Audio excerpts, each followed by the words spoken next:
Hello friends, मेरा नाम है देव। आप सभी का मेरे यूट्यूब चैनल में स्वागत है। फ्रेंड्स, आज के इस वीडियो में मैं आप लोग को ब्लॉगर ब्लॉग में सेटिंग कैसे किया जाते हैं उसी के बारे में बताऊंगा। इससे पहले मैंने आप लोगों को ब्लॉगर ब्लॉग में वेबसाइट कैसे बनाया जाता है और थीम सेटअप कैसे किया जाता है उसके बारे में बताया था। आज के इस वीडियो में मैं आप लोगों को ब्लॉगर ब्लॉग के वेबसाइट में किस तरीके से सेटिंग किया जाता है उसी के बारे में बताऊंगा। तो चलिए वीडियो शुरू करते हैं। तो इसके लिए सबसे पहले हम लोग गूगल पर अपने ईमेल आईडी से लॉगिन होते हैं।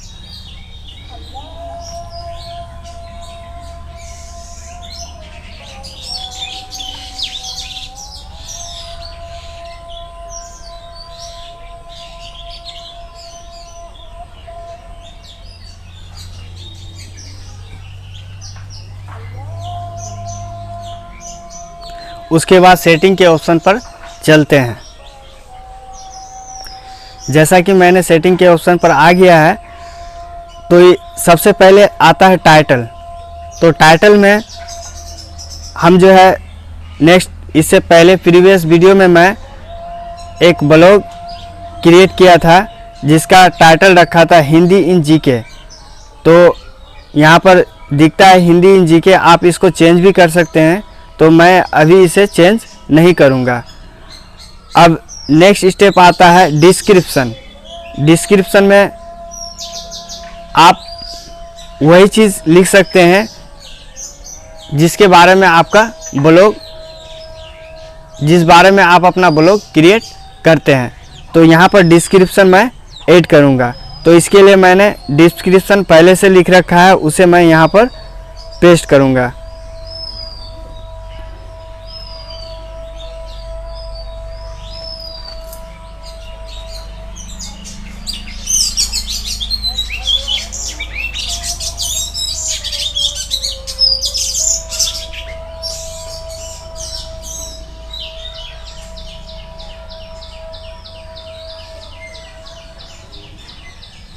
तो मैं यहाँ पर इसे पेस्ट कर देता हूँ।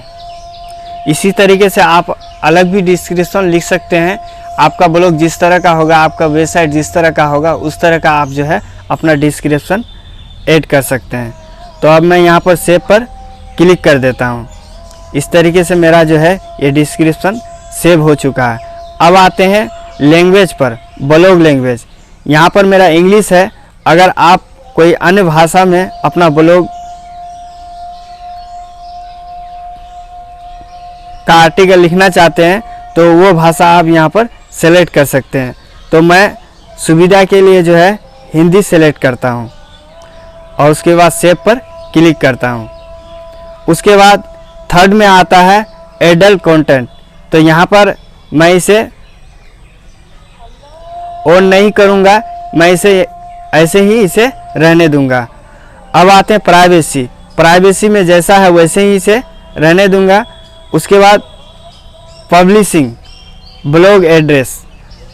तो यहाँ पर एक जो है, जब आप ब्लॉग क्रिएट करते हैं तो उस समय आपको एक ब्लॉग एड्रेस मिलता है। ब्लॉगर के थ्रू से एक एड्रेस मिलता है, वो एड्रेस यहाँ पर दिया हुआ रहता है। उसके बाद आप अपना कस्टम डोमेन भी इसमें लगा सकते हैं। तो इसके लिए मैं एक अलग से वीडियो बना दूंगा कि किस तरीके से आप एक कस्टम डोमेन लगा सकते हैं। उसके बाद नेक्स्ट आते हैं HTTPS। तो इसे ऑन ही रहने दूंगा।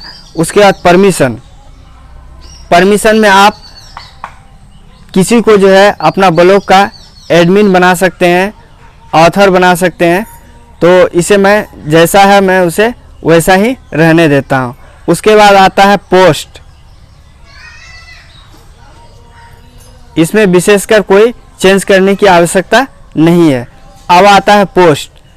पोस्ट में जो है इसमें भी चेंज करने की कोई आवश्यकता नहीं है। इसमें जैसा है वैसा ही इसे रहने देता हूँ।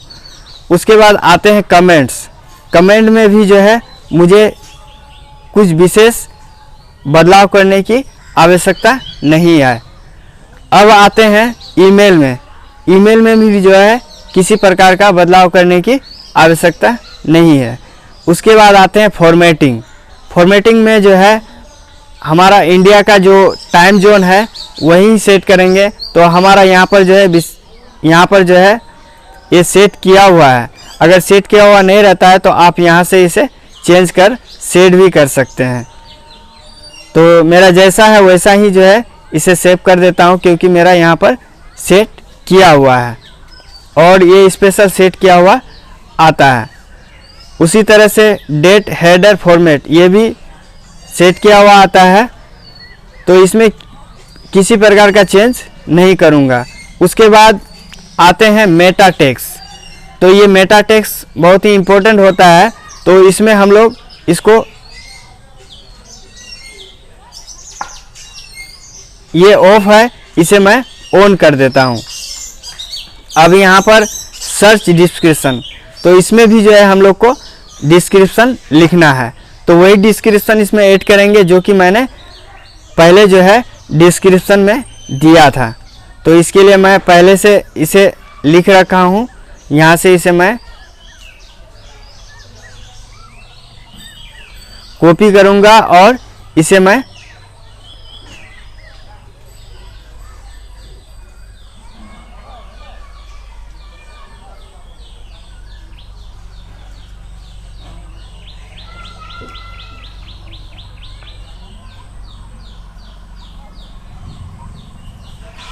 मैं यहाँ पेस्ट कर दूंगा।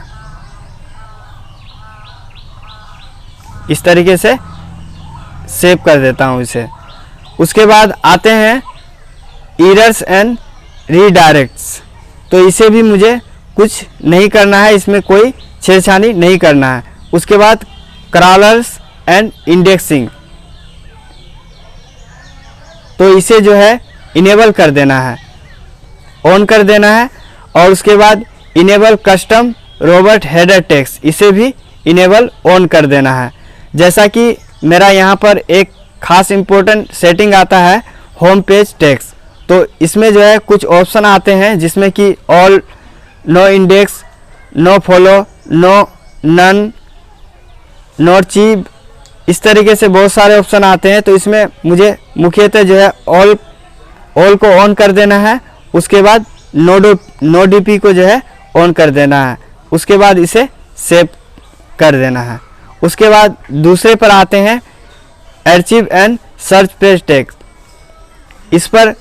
इसमें जो है मुझे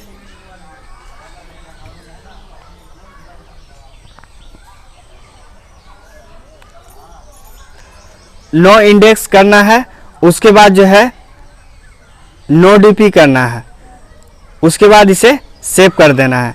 ये बहुत ही खास इम्पोर्टेंट सेटिंग होता है, इसीलिए इसे सोच समझ करके जो है सेटिंग करना है। उसके बाद आते हैं custom robot text for post and pages. इसमें जो है ऑल पर कर देना है। उसके बाद नो डीपी कर देना है। उसके बाद सेव कर देना है इसे। इस तरीके से ये सेटिंग मेरा कंप्लीट हो चुका है। अब हम लोग आते हैं मोनेटाइजेशन। तो ये मोनेटाइजेशन इनेबल तब होता है जब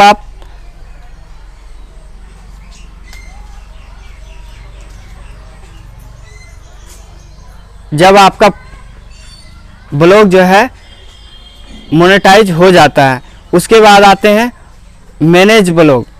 इसमें भी किसी प्रकार का चेंजिंग नहीं करना है। उसके बाद आते हैं साइट फीड। इसमें भी किसी प्रकार का चेंजिंग नहीं करना है। उसके बाद आते हैं जनरल। तो जनरल में भी जो है किसी प्रकार का चेंजिंग नहीं करना है। इस तरीके से ये मेरा जो खास सेटिंग था ये सारे सेटिंग हो चुका है। इसी तरीके से जो है हम लोग सेटिंग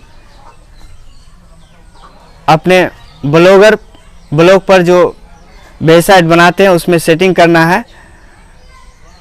इसमें एक सेटिंग आता है कस्टम डोमेन। तो इसे मैं इसके लिए एक स्पेशल वीडियो बना दूंगा कि किस तरीके से आप एक मोबाइल से जो है कस्टम डोमेन ऐड कर सकते हैं। फिर मिलते हैं नेक्स्ट वीडियो में, तब तक के लिए धन्यवाद। जय हिंद।